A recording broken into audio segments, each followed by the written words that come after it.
Les débats stimulent la pensée critique. Ne les ignorez pas. Écoutons ensemble. Pour que nous puissions vivre une élection de paix et de joie, il faudrait que chacun de nous puisse, comment dirais-je, comprendre les acteurs politiques afin de pouvoir donner droit à tout le monde, afin de pouvoir faire une élection de paix, afin de pouvoir prôner notre Côte d'Ivoire et vivre toujours en harmonie. C'est tout ce que nous voulons. Il n'y a pas être trop long, mais tout ce que je voudrais dire, il faudrait qu'on puisse regarder la Côte d'Ivoire, parce qu'il s'agit de la Côte d'Ivoire. Donc, luttons pour le bien-être de la Côte d'Ivoire. Voilà. Et arrêtons de faire du fanatisme, et arrêtons de faire la politique du ventre et du bas-ventre, où chacun va protéger les intérêts obscurs. Non, il ne faut pas se comporter ainsi. Il faut regarder notre Côte d'Ivoire pour lutter pour la bonne cause, pour prôner la vérité. On a cette impression que les institutions, tout ce qui est en Côte d'Ivoire travaille uniquement pour Alassane Draman Ouattara. Ce qu'Alassane Draman Ouattara dit, c'est ce qu'il faut faire. Voilà. Et nous les nordistes, on dit non, on dit non, on dit non. On n'a pas voté Alassane Draman Ouattara pour... On n'a pas voté Alassane Draman Ouattara pour ça. On l'a voté parce qu'il a dénoncé les injustices jadis. Il a dit on n'était pas respecté. Donc,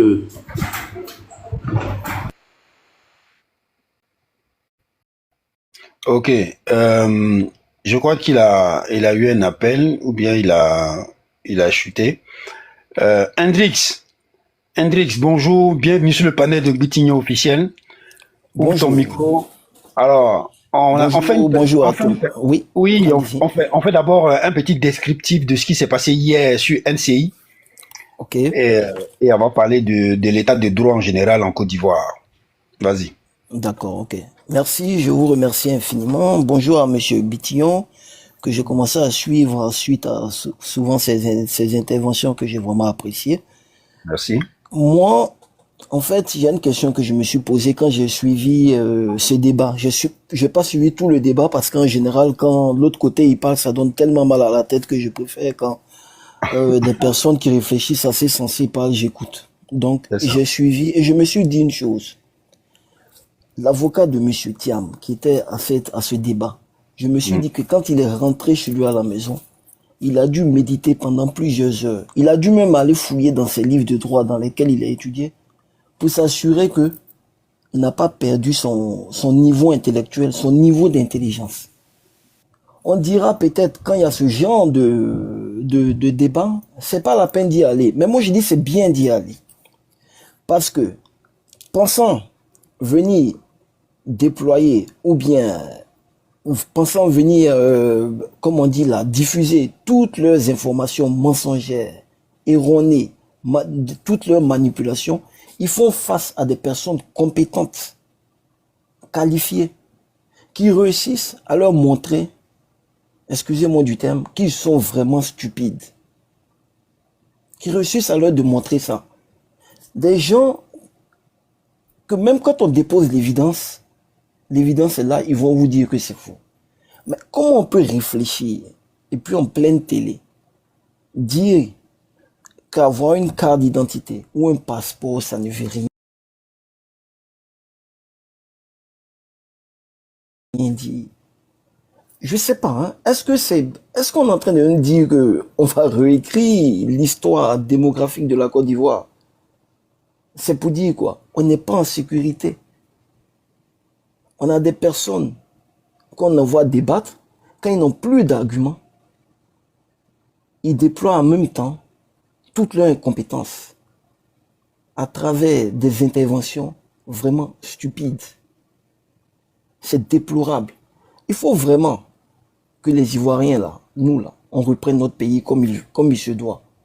Quel que soit ce qu'on va employer. Parce que si on doit continuer avec ce genre de mentalité, nos enfants, nos descendants, là, ça sera tous des abrutis. L'avocat a démontré de A à Z qu'il maîtrise le sujet. Parce qu'il a eu la formation pour, il a eu l'expérience pour. En face de lui, il avait des gens affamés, dont l'objectif était devenu juste crier, faire passer leur message stupide, qui est toujours bien accueilli par ces personnes incervelées là qui aiment les écouter.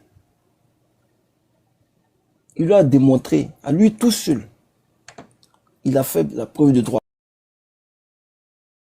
Alors, comment on peut être dans un pays, avoir une pièce d'identité, un passeport, et puis demain on va venir te dire que tu n'as pas la nationalité de ce pays-là.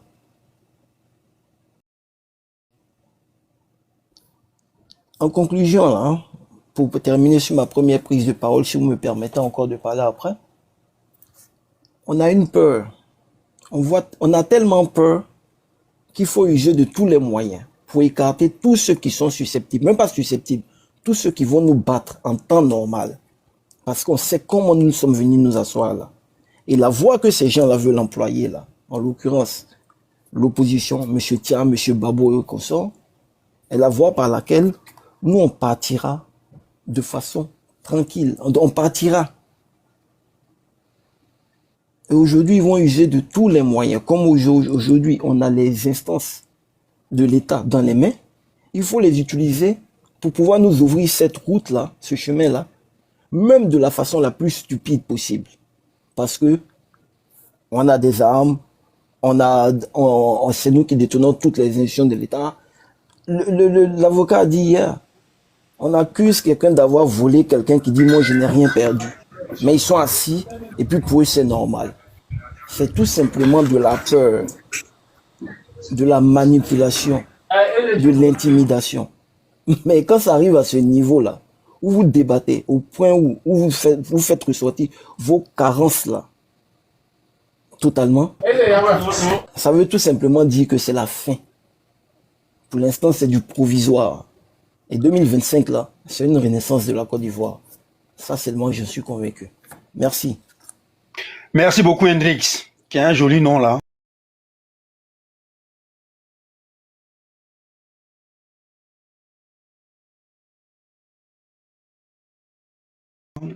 D'un grand guitariste. Alors, il y a le patriote Côte d'Ivoire qui est en bas, qui nous dit que l'indifférence des Ivoiriens devrait nous interpeller vis-à-vis du Katiam. Mais bon, comme c'est quelqu'un qui n'est pas en Côte d'Ivoire, je lui laisse un peu la responsabilité de ses propos. Parce que nous avons assisté le 2 mai dernier à des manifestations éclatées un peu partout en Côte d'Ivoire. On a eu des manifestants à couper. On a eu un meeting, un giga meeting à Yamoussoukro, à Port-Boué. Donc, il y a des Ivoiriens qui se manifestent, il y a des Ivoiriens qui s'indignent, il y a des Ivoiriens qui disent non à la forfaiture, il y a des Ivoiriens qui se lèvent et qui vont continuer à se lever pour dénoncer la forfaiture. Voilà, c'est de ça les questions. Oui, le 3 mai, merci. Merci, Kablan. Voilà. Donc, il y a bel et bien des Ivoiriens qui se mobilisent pour dire non à la forfaiture, pour faire respecter le droit. Parce que l'article 48 ne peut pas s'appliquer au président Thiam. Voilà. Vous accusez quelqu'un d'avoir falsifié ou bien fraudé, mais vous n'apportez pas la preuve. C'est la question que je me pose. On dit que le certificat de nationalité qu'on lui a délivré serait faux.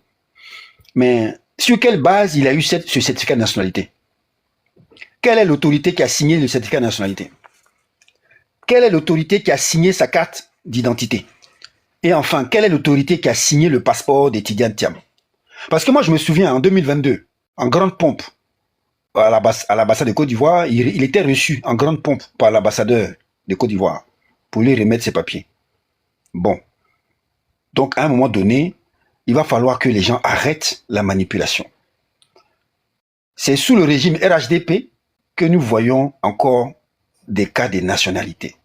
Et puis même, on va pousser un peu plus loin cette discussion. Moi, je vous dis que l'article 48 est un article qui est inadapté. Pourquoi? Parce que ça met une discrimination entre les citoyens. Et ce matin, je suis monté sur un live du RHDP et je leur ai dit ça. Ils ont compris. Ils ont dit, oui, Guitignon, tu soulèves un problème important. Parce qu'effectivement, nous avons des Libanais qui se prennent plus Ivoiriens que des vrais Ivoiriens. Parce qu'eux, ils ont la double nationalité, alors que l'Ivoirien n'a pas le droit d'avoir la double nationalité. C'est une discrimination. Donc, j'en conclus que cet article n'est pas du tout adapté à la situation moderne. Merci beaucoup, Hendrix, pour ta prise de parole. Bah Richard, c'est bien ça? Je ne sais pas si tu n'as pas vu le deuxième, la suite de ton prénom. Oui, Bah Richard, bienvenue sur le panel. Ouvre ton micro. D'accord. Bonsoir, doyen. Merci beaucoup. Bonsoir à toi. Merci à vous pour tout ce que vous faites.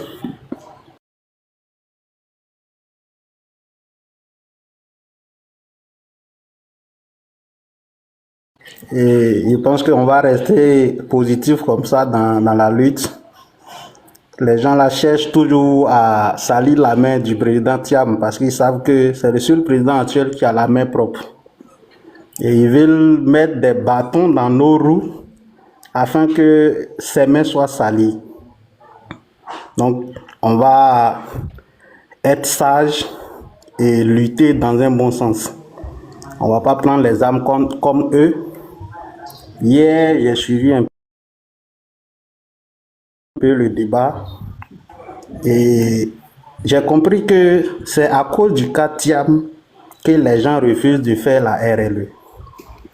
Parce que quand tu écoutes les gens, ils disent quoi? C'est pas à cause d'un seul individu qu'on va faire une révision électorale. Mais ce qu'ils oublient, c'est que ils ne savent pas que le PDCI aussi s'était préparé pour ça. Sinon que le président Thiam il savait que tout ça là allait arriver. Bon, c'est un jugement personnel, hein, voilà. Ils savaient que tout ça là allait arriver, mais ils ont traîné sur les faits pour voir comment est-ce que le pouvoir en place allait réagir. Et je peux dire qu'ils sont tombés même dans nos pièges. On n'est pas dit dans notre piège. Parce que je ne peux pas comprendre que des gens qui viennent sur un plateau, quand tu prends le cas de Maître Meïté, qui dit des choses, un avocat, et pourtant, chez eux, chez les avocats, c'est un peu comme en mathématiques, tout est factuel. C'est les preuves. Et tu viens faire sortir des propos et tu dis, je suppose. Tu es dans la supposition. Et pourtant, il sait très bien que dans leur cas, ce n'est pas les faits des préjugés qui fonctionnent là-bas. Et c'est déplorable. À un moment donné, hier, quand je suivais le débat, j'ai l'impression qu'il voulait intimider Maître Dadje par son âge. Et il faut remercier Maître Dadje parce que vraiment, être entouré de menteurs, des gens qui disent des choses sur le plateau, qui ne fait même pas 30 secondes. Quand on essaie de les recadrer, ils disent qu'ils n'ont pas dit ça. Et le frère qui disait qu'à un moment donné, lui, il ne suivait plus le débat, il a eu raison. Parce que quand tu les écoutes, automatiquement, tu as la haine. Et j'ai l'impression que la chaîne NCI et Live TV sont dans une manipulation. Ils sont en train de nous amener à nous détester même. Parce que quand les gens là passent sur un plateau, quand tu les écoutes, quand tu finis l'émission, tu as du mal à dormir et tu as peur même. C'est difficile. C'est difficile. C'est grave ce qui se passe. Hein. C'est très grave. Très grave. Très grave. Et moi, je prie Dieu pour que le PDCI reste dans le dialogue. Il ne faudrait pas qu'on sorte du débat. Soyons concentrés parce qu'ils veulent toujours nous amener à quelque chose. Moi, hier, j'ai appris que ce n'était pas la BCEAO seule qui a été sujet de vol grâce à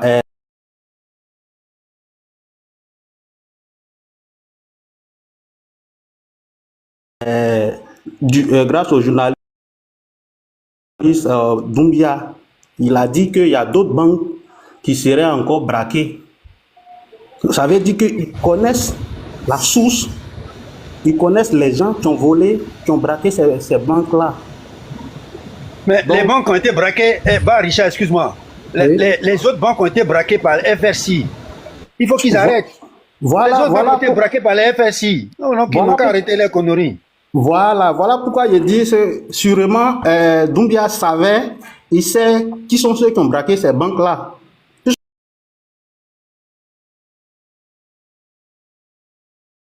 Puisqu'il est du parti au pouvoir.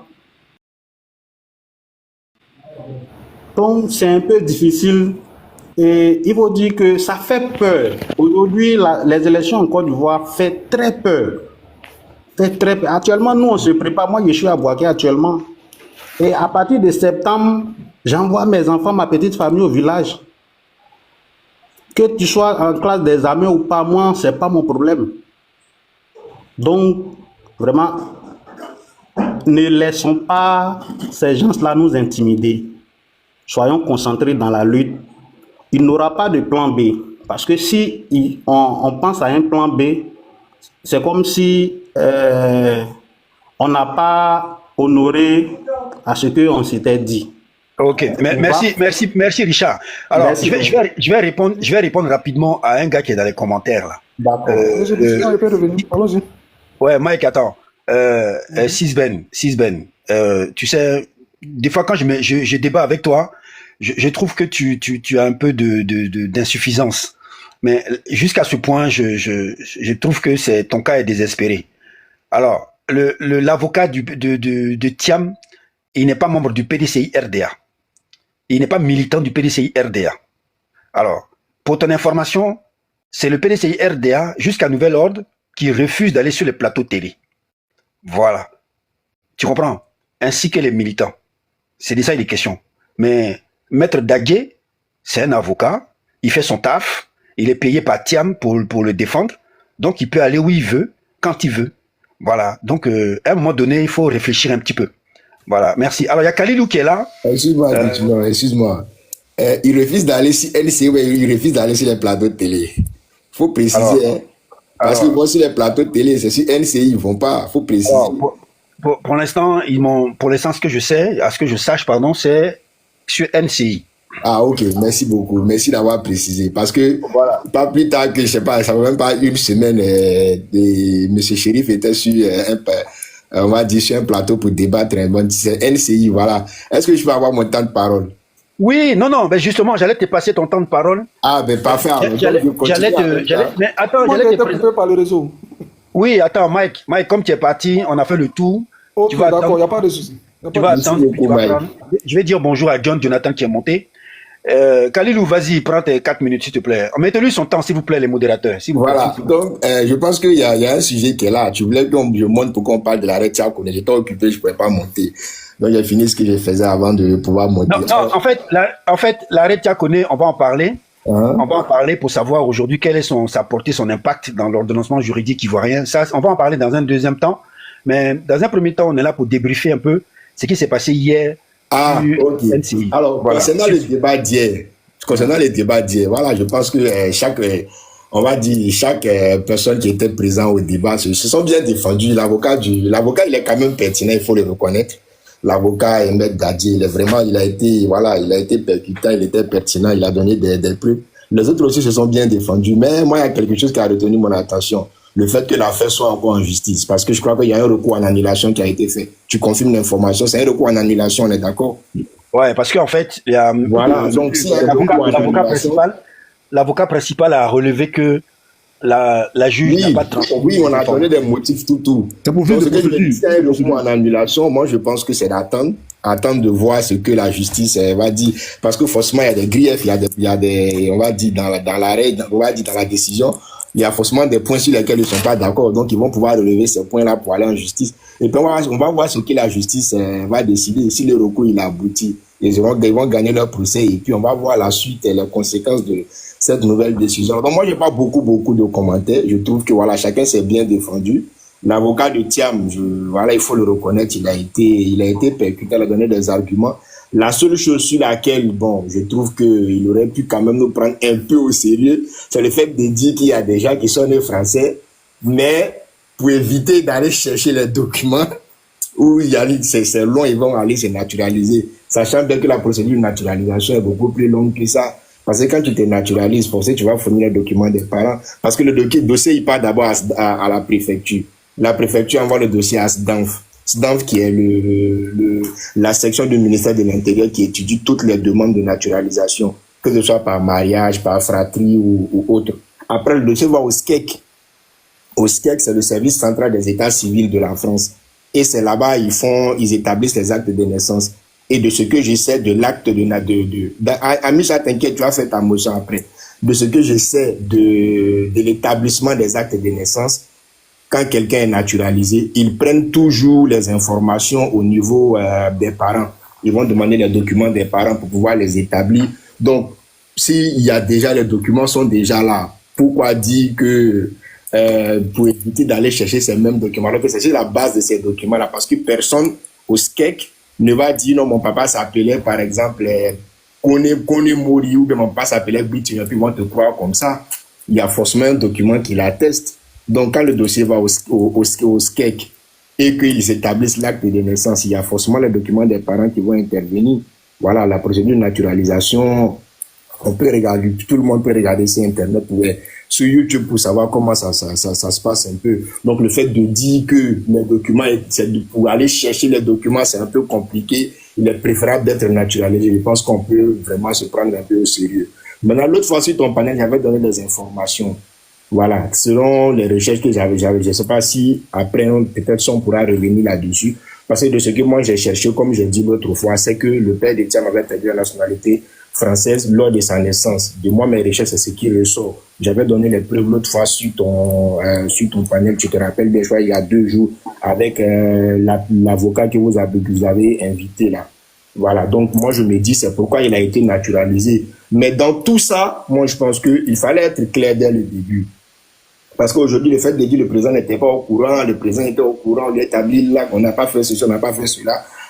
Si Maître Blessy, qui est son avocat, lui-même, Maître Blessy, qui est son avocat, lui-même vient nous dire qu'il n'a pas été naturalisé, et qu'il y a un autre avocat dans le même staff qui vient nous dire qu'il a été naturalisé, moi je pense que c'est de là-bas que tout est parti. C'est un peu bizarre que des gens qui sont sur le même dossier, d'une même personne, n'aient pas le même discours.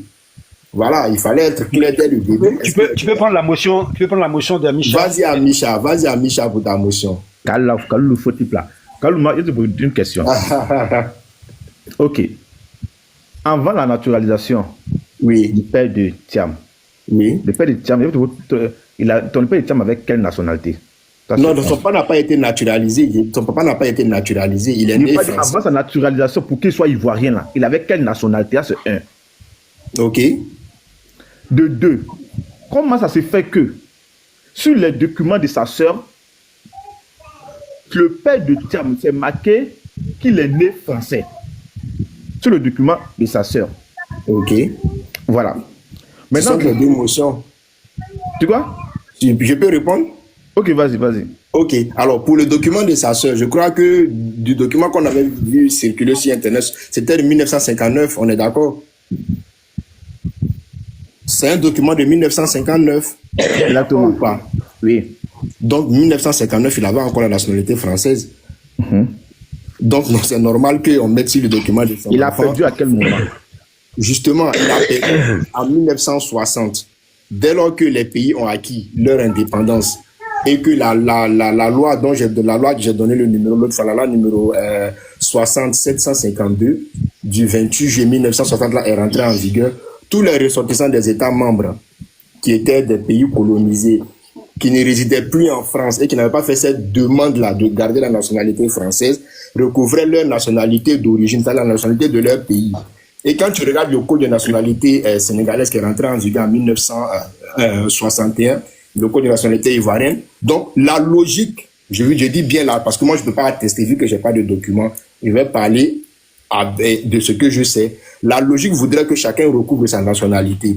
De ce fait, le père de Thiam, du fait qu'il soit né au Sénégal, recouvrait sa nationalité sénégalaise du fait de cette loi-là. Non, ça c'est Kalilou. mon analyse. Ok, Kalilou. Oui. Écoute-moi, ce dont tu parles là, Oui. c'est vrai que ça existait, sauf que cette loi ne concerne que les ressortissants domiciliés dans les pays respectifs. Conclusion, Monsieur Thiam, Amadou Thiam, il est arrivé en Côte d'Ivoire en 1946. Voilà. Et en 60, il était en Côte d'Ivoire. Donc cette loi ne s'appliquait pas à ce monsieur. Non, mais cette loi s'applique exclusivement aux citoyens résidents domiciliés dans les pays respectifs. Non, alors, je ne sais pas ce que moi j'ai vu dans la loi. Donne-moi la loi, s'il te plaît, donne-moi la loi. C'est ce qui est mentionné. Oui. Raison pour laquelle, écoute-moi, on va pas parler ensemble. Je t'ai écouté. Attends, vas-y, finis. Voilà, Kalilou, je suis l'hôte du panel. Pardon, il faut laisser moi donner le numéro d'arrêt là, s'il te plaît. La loi, s'il te plaît. D'accord. C'est la loi numéro 60 752 du 28 juillet 1960. Ok. Ok, Bitignon, vas-y, termine ta phrase. Voilà, donc je disais que ça concernait les ressortissants qui étaient domiciliés dans leurs pays respectifs. Monsieur Thiam Amadou a gardé sa citoyenneté française parce que il avait été envoyé en Côte d'Ivoire par les colons, en fait, par l'administration coloniale de l'époque. Et ce qui a fait que le président Houphouët-Boigny, qui était soucieux de l'ivoirisation de ses cadres, a proposé la naturalisation, elle a signé le décret de naturalisation de M. Thiam. Voilà. En novembre 62, si ma mémoire est bonne. 6 novembre, moi, je peux te poser une question. Vas-y, je t'écoute. Quand est-ce qu'il a perdu la nationalité française selon toi? Alors, selon moi, le monsieur, il a toujours eu sa double nationalité, pour moi. Alors que la double nationalité n'est pas autorisée en France avant 73. Voilà l'information. Non, mais en fait, moi, il avait de fait. Il avait de fait parce qu'il avait pas, pour moi, il n'avait pas perdu. Il avait de fait. Oui, je suis d'accord, mais quand il a été naturalisé, voilà pourquoi j'ai posé la question. Il faut qu'on soit cohérent. Mais il a été naturalisé. D'accord. Écoute-moi, s'il te plaît, Amisha. Écoute-moi, Kalilou. Vas-y, voilà. Laisse Bitignon finir, s'il te plaît, Amisha. Écoute-moi. Vas-y, finis. Nous, notre débat, il est basé sur la naissance de Tidiane Thiam. Mais au moment de sa naissance, son père était français. Ok, c'est ça on est en train de débattre. C'est-à-dire que pour que Thiam là, il bénéficie d'un droit, c'est-à-dire que ce qui pourrait nous conforter dans notre position, c'est qu'on puisse établir que le droit dont on dit que Thiam bénéficie, ce droit existait. Est-ce que tu es d'accord avec moi sur la cohérence de mes propos? Ben oui, le droit existait. Donc, normalement, est-ce que ce droit doit exister avec son père? Tu me dis que son père a toujours gardé sa nationalité française. Moi, je te donne l'information que la double nationalité a été autorisée en France à partir de 1973. Comment il garde sa nationalité alors qu'il a été naturalisé en Côte d'Ivoire en 62? Mais attends, à l'époque, dans les faits, il gardait sa nationalité dans les faits. Il n'avait pas perdu sa nationalité. Moi, je te donne une information, tu me dis dans les faits. Moi, je ne comprends plus. Mais attends, tu me parles de 1973, moi je te parle de 1962. Oui, mais justement, tu me dis ceux qui étaient français là. Je vais l'éclairer. Ok, Mike, je vais finir et puis après tu vas répondre. Moi, j'aimerais bien, je veux bien apprendre. Je n'ai pas la science infuse, je parle de ce que je sais. Tu nous dis, Bitignon, que le père de Thiam a gardé sa nationalité française, il n'a jamais il était français au moment de la naissance de son fils. Okay. Je t'ai posé la question, quand est-ce qu'il a perdu cette nationalité-là? Tu m'as dit il l'a jamais perdu. Est-ce que tu l'as dit ou pas? Ou bien tu rédiges ce que tu as dit?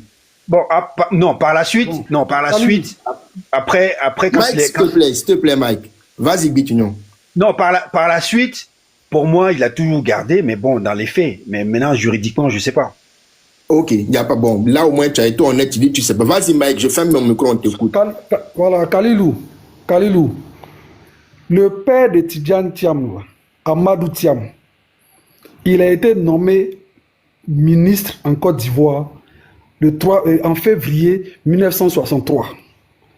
Pour qu'il soit nommé, avant qu'il soit nommé ministre, là, je pense le 6 novembre, si mes souvenirs sont exacts dans les documents que j'ai lus, le 6 novembre, son père a été naturalisé, ivoirien, par le président Houphouët-Boigny, décret de naturalisation de Amadou Thiam en tant qu'Ivoirien.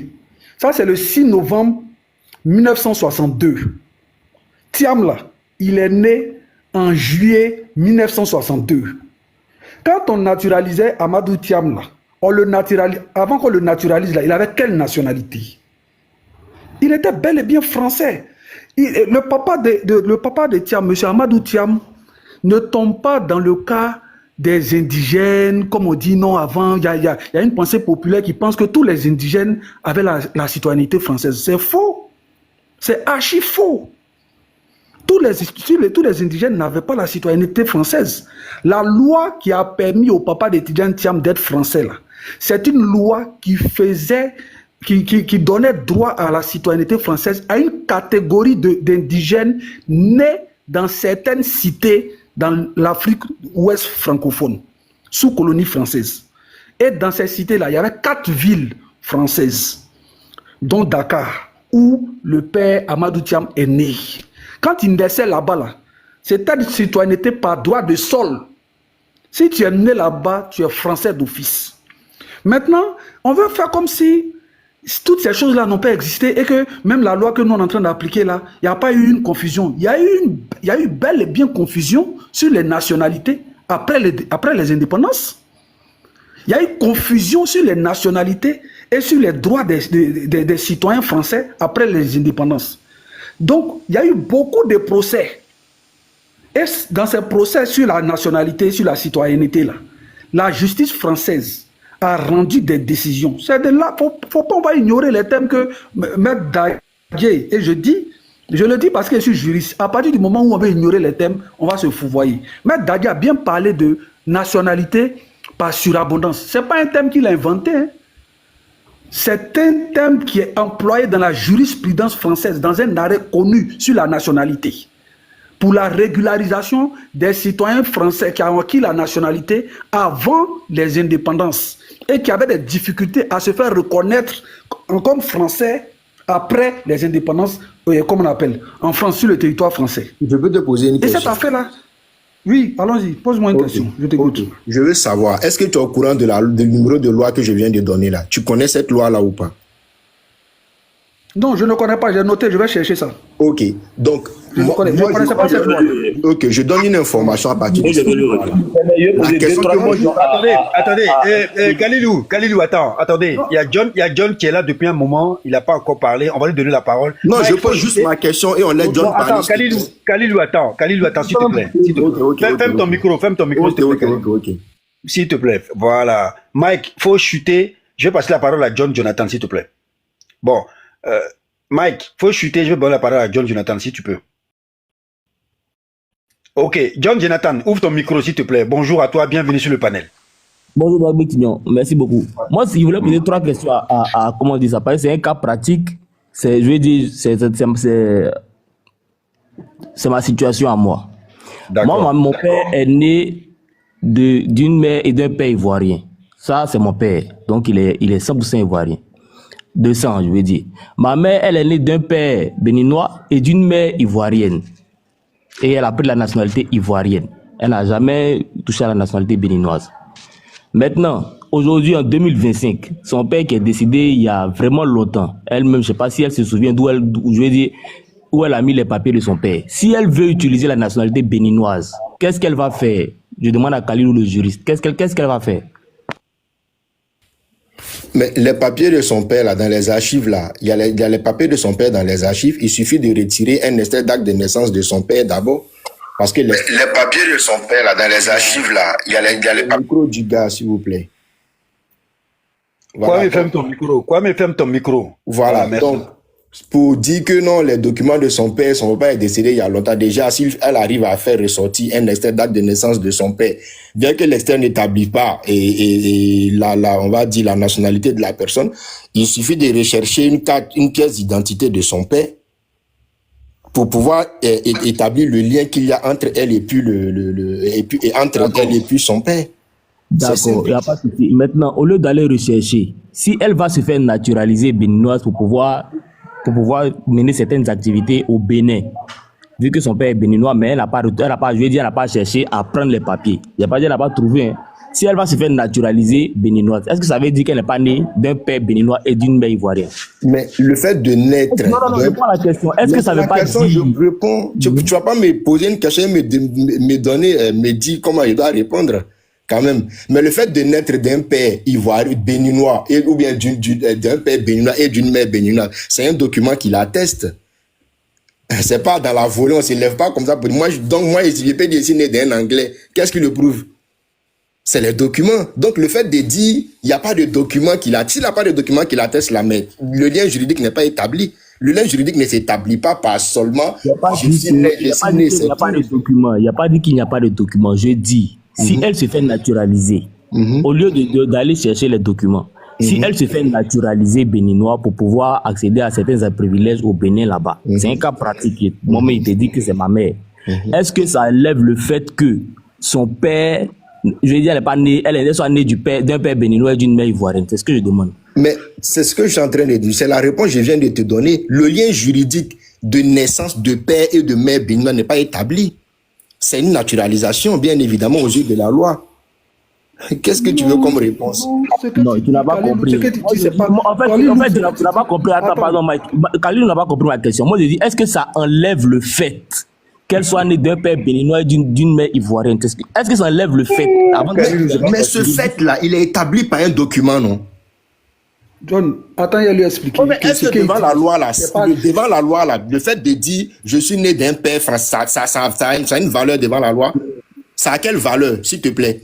Le fait d'aller devant une juridiction pour dire je suis né d'un père, là, ça a quelle valeur juridique? D'accord. En fait, tu n'as pas compris. Non, Mike, s'il te plaît, Mike, s'il te plaît. En fait, c'est le temps de parole de John. Parce que tu n'as pas envie de répondre à la question. Mais je n'ai pas dit à ta question. Je n'ai pas dit que les documents n'existent pas. Tu comprends ce que je veux dire? Mais je dis, au lieu d'aller chercher les documents, elle est au Bénin. Elle se fait naturaliser béninoise parce qu'elle a tous les papiers ivoiriens. Elle se fait naturaliser béninoise. Est-ce que ça enlève le fait? J'ai pas dit le papier qu'il a lié, je vais dire juridiquement, au Bénin, là, par son père, là. Je n'ai pas dit qu'il n'existe pas. Au lieu d'aller le chercher, elle se fait naturaliser. Parce que c'est un cas, je dis, c'est un cas que j'ai vécu, c'est un cas pratique, c'est un cas que j'ai vécu. Est-ce que ça enlève le fait qu'elle soit née d'un père béninois et d'une mère ivoirienne? Mais ce fait-là, quelle valeur? Ça a quelle valeur? Bon, c'est pour ça que ça n'a pas de valeur. Je demande, est-ce que ça enlève ce fait-là d'abord? C'est tout. Oh là là. Mais la question que tu poses là, ça a quelle valeur? Bon, en fait, comme tu n'as pas envie de répondre à la question, comme j'ai dit là, c'est un cas que moi-même j'ai vécu. Quand je dis j'ai vécu, j'ai vu des oncles prendre la nationalité béninoise parce que mon grand-père, il a fait des enfants avec une Togolaise, une Française, une Ivoirienne. Tous ces enfants ont pris les nationalités de leurs mères respectives, c'est-à-dire français, togolais et ivoiriens. Tu comprends? Maintenant, certains enfants sont allés vivre au Bénin.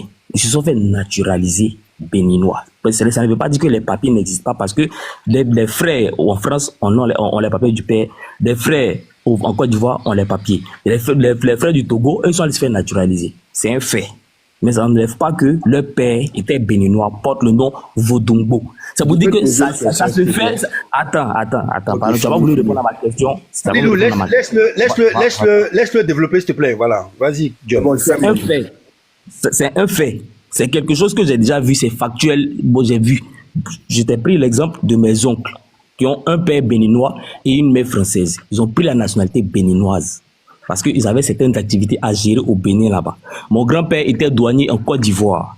Donc, il y a certains biens qu'il a laissés au Bénin. Pour ne pas avoir certains problèmes, ils ont pris la nationalité béninoise. Voilà. Donc, c'est pour te faire comprendre que on peut naître d'un père, d'une nationalité, et puis aller prendre une naturalisation encore. Ça se fait. Ce n'est pas nouveau. C'est pas ce Tidiane Thiam là. Vous allez faire comme si c'est quelque chose de nouveau. C'est pas nouveau. Les gens font ça tout le temps. Ça se fait même actuellement là. Même aujourd'hui, il y a des gens qui sont en train de faire ça.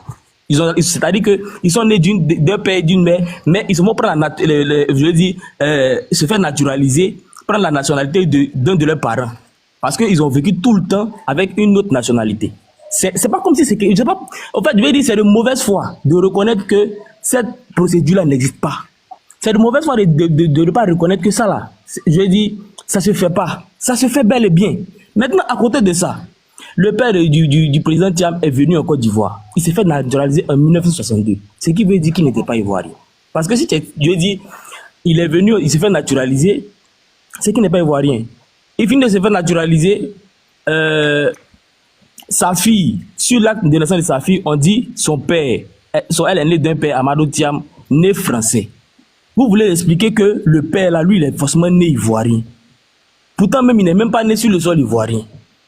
Est-ce que ça là, c'est pas de la mauvaise foi? C'est de la mauvaise foi. Vous demandez, je dis en quelle année il s'est fait naturaliser. On vous donne l'année. Mais on vous dit, 3 mois avant la naissance du président Thiam, c'est 3 mois après la naissance du président Thiam qu'il s'est fait naturaliser. Ça encore, vous ne voulez pas comprendre. le président Alassane Ouattara lui a donné le cursus pour aller prendre son passeport des mains de l'ambassadeur de Côte d'Ivoire en France. Ça là encore, vous dites c'est de la fraude. Est-ce que ça là c'est pas la mauvaise foi?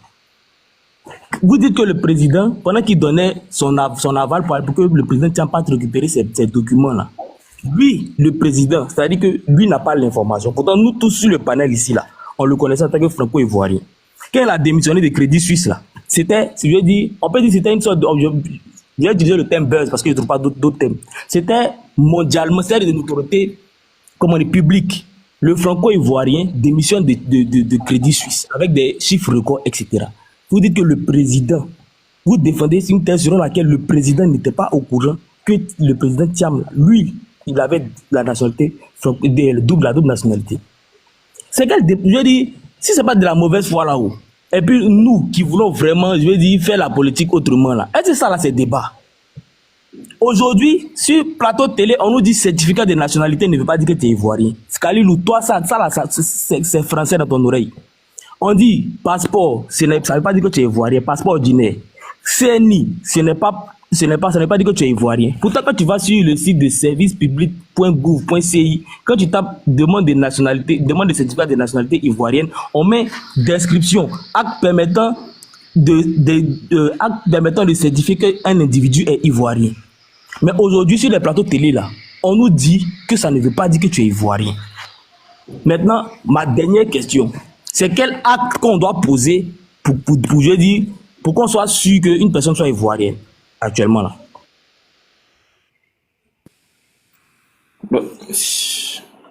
Paparo, s'il te plaît. En fait, moi, John, je vais répondre. Pour certifier que tu sois ivoirien là, il ne faut pas être sur la liste. Abisha, attends, s'il te plaît. Non, tu as dit beaucoup de choses. Tu as dit beaucoup de choses qui sont fausses. Attendez. Oui, t'inquiète, mais on est là. Il faut pas être. John, pour être considéré comme ivoirien, il ne faut pas être sur la liste électorale des RHDP.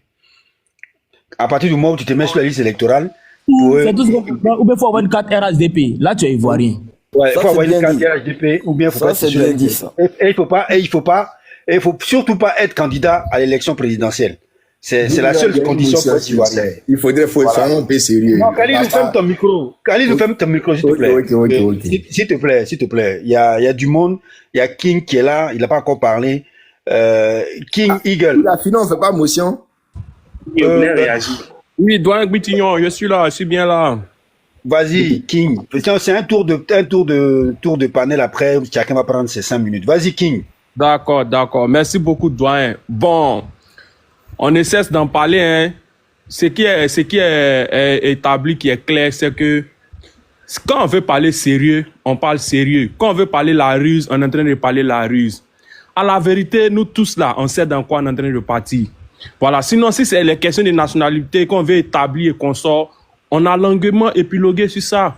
Mais c'est avéré que vous êtes dans une logique, sinon que le RHDP est dans une logique de capter des candidats. Aujourd'hui, là, c'est des trucs, c'est factuel. Là, on n'a qu'à arrêter de se distraire. Et nous, on est en train de vous dire, cette façon de faire, là, cette façon de faire les choses, là, ça conduit à des crises.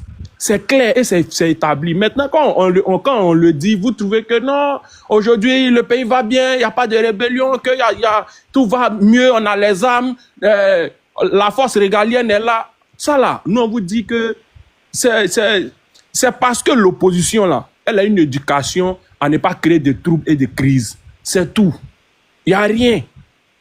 Ceci dit, si on veut encore épiloguer sur la question des nationalités, pas de nationalités, mais tel qu'on est en train de parler sur le panel là, est-ce que nous tous, on a pris le soin de lire les cartes?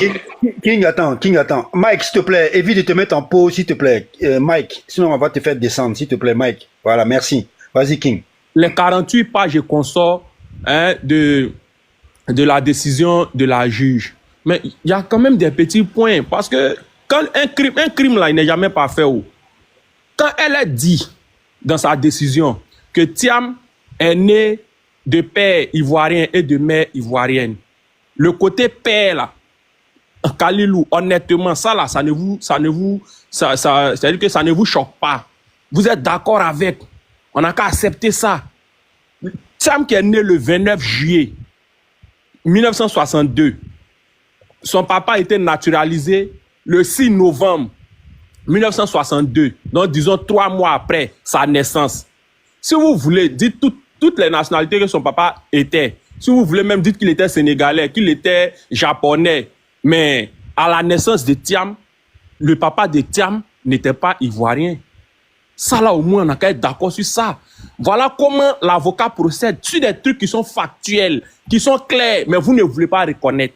Et tantôt, vous partez parler de est-ce que les papiers qu'il a donnés, en ce moment-là, c'est qu'on est en train de commenter les décisions de justice, c'est qu'eux, ils refusent de commenter d'après eux. Et ça, nous, on est en train de dire que c'est la malhonnêteté. Quand nous disons qu'il est apatride, c'est sur les faits que nous sommes en train de parler.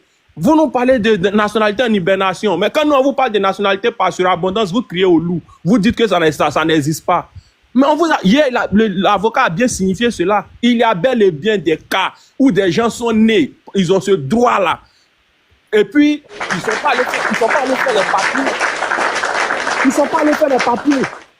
Et ça, là, c'est clair, c'est là. Il était sur le plateau, vous pouvez lui demander. Aujourd'hui, si on s'assoit, on fait des recherches. Moi, tout à l'heure, si tu veux, je peux aller faire...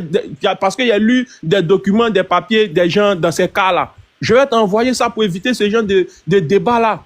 Mieux, c'est quoi qui fait qu'elle est en train de dire que Thiam, le papa de Thiam n'est pas français? Elle est en train de dire que les preuves sont insuffisantes.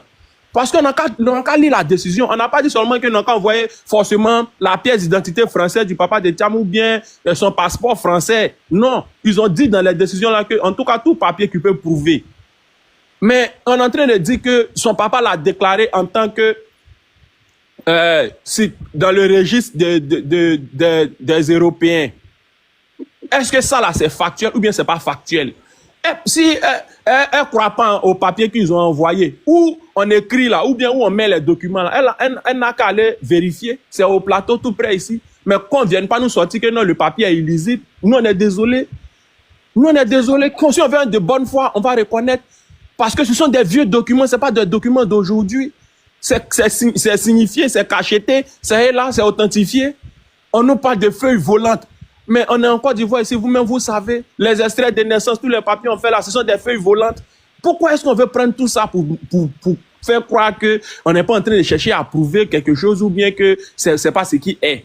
Maintenant, quand vous dites que c'est pas ce qui est là, vous ajoutez du mensonge dessus. C'est que nous, on ne peut pas accepter. Voilà les faits que nous sommes en train de décrire. Voilà. Bon, pour ma première prise de parole, moi, je pense que...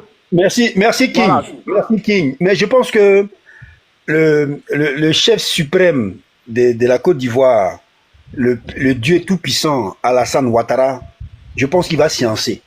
Parce que ce qui se joue aujourd'hui, c'est vraiment la dignité des Ivoiriens. Comme je le dis, hein, cet article 48 instaure une véritable discrimination entre les citoyens. Alors, j'ai su le panel... Attends, le doyen Bitillon. Oui. Le doyen Bitillon, pardon, 2 secondes. J'ai voulu relever un truc là. Chaque jour, on en parle, mais je ne parle pas de ça. Alors, les gens sont en train de dire que... Les gens sont en train de dire que c'est pas une question de nationalité qu'on est en train de faire le constat. Ça aussi, moi, je trouve que c'est la malhonnêteté, hein, parce que contester, comment on appelle ça là, l'inscription de quelqu'un sur la liste électorale là, ça avec des critères bien définis qu'on s'inscrit sur la liste électorale. On dit qu'il faut être ivoirien. Quand on est en train de parler d'être ivoirien, faut avoir 18 ans bien, 19 ans bien, avoir la majorité là, selon les critères là. Mais le côté ivoirien là, c'est une nationalité. Et c'est cette nationalité-là qui sont en train de contester. Ok.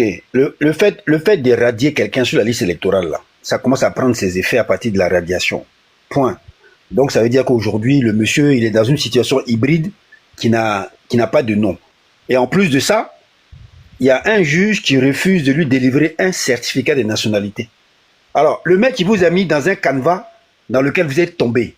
Voilà. Alors, moi, j'ai su le panel que des garçons, mais j'ai Glagla qui est monté. On va, dans ce monde de brut, on va écouter un peu de douceur. Glagla, bonjour, bienvenue sur le panel. Bonjour, j'ai un peu de bruit, c'est pour ça que si on arrive à m'entendre sans le bruit de fond, je suis dans le train. Non, vas-y, on t'entend. Bonjour tout le monde. En fait, moi, j'étais sur un autre dossier, hein, parce que je viens de voir que la France poursuit le très puissant, le tout puissant, le demi-dieu de la Côte d'Ivoire, d'avoir 3 nationalités. Et comme je ne suis pas chez moi, j'arrive pas à vous faire écouter l'audio. D'accord. Mais Voilà. Maintenant, deuxièmement, comme l'a dit mon collègue en bas, je crois que c'est une question de nationalité. Et puis, moi, je pense que les gens sont en train de jouer un peu avec... ils jouent un peu avec les sentiments de tout le monde.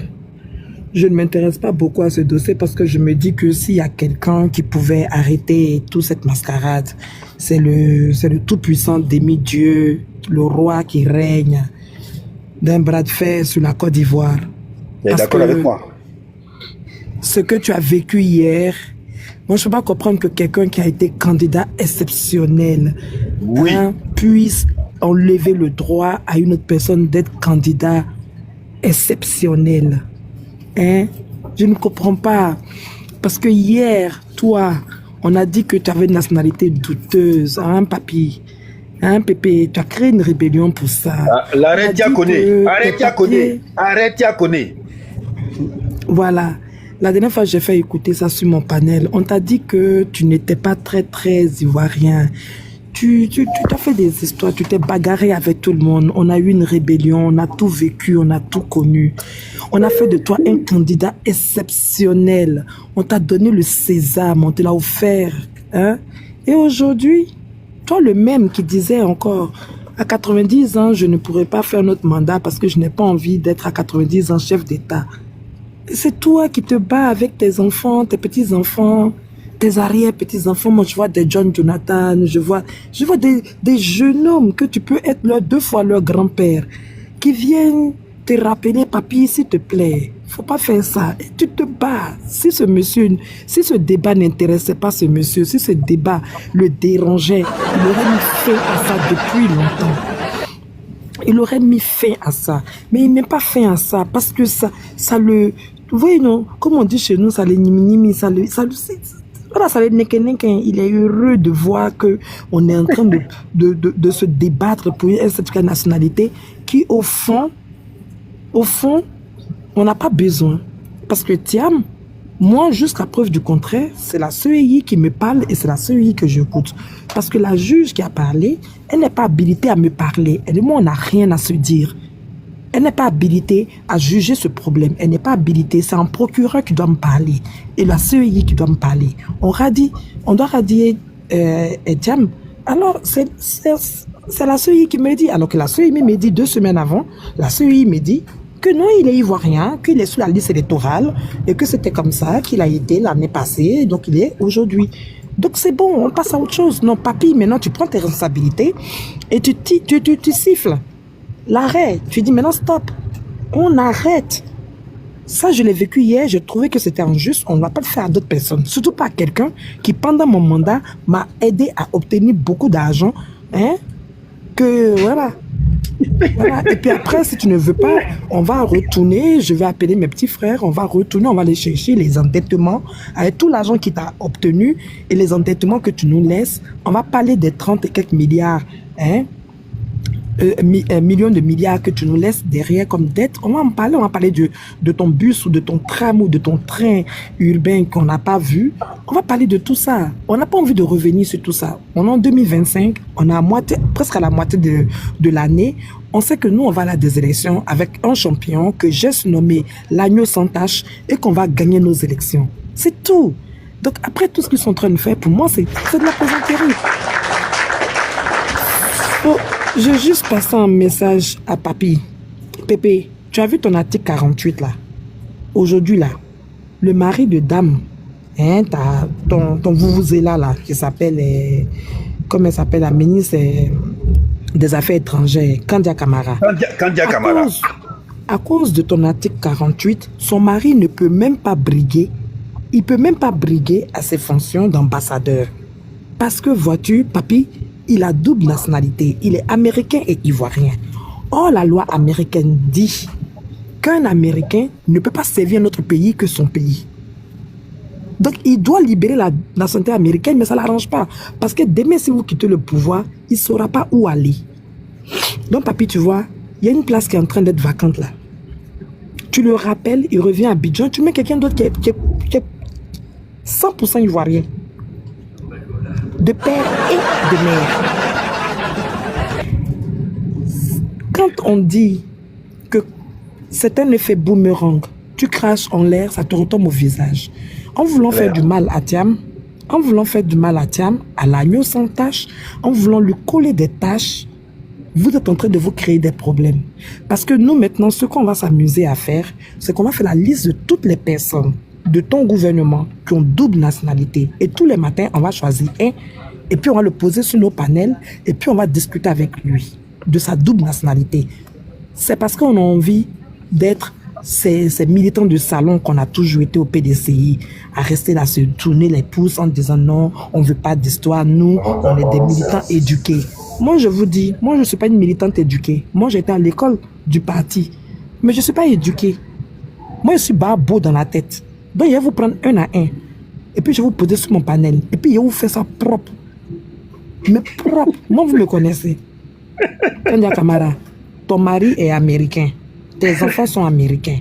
Je ne veux pas croiser tes enfants dans la même école que mes enfants, que mon enfant qui est en train de se battre pour devenir quelqu'un en Côte d'Ivoire demain, venir lutter le fauteuil avec mes enfants parce qu'ils sont américains et l'article 48 ne sera pas radié. On va garder l'article 48 quand on sera au pouvoir. On va garder puis on va amplifier l'article 48 juste pour vous montrer qu'on peut être mauvais comme vous. C'est tout. Donc Pépé, s'il te plaît, faut sonner la sonnette de fin. Hein? C'est même pas la sonnette d'alarme. Tes enfants se sont déjà engagés à faire ça. Mais toi, il faut siffler le truc de fin. Et puis, tu appelles ton fils. Tu lui dis, c'est bon, ta nationalité, va prendre ton certificat et puis on passe à autre chose. Merci. Ça devient ridicule. Ça devient ridicule. Très. Alors, partagez vos pensées dans les commentaires.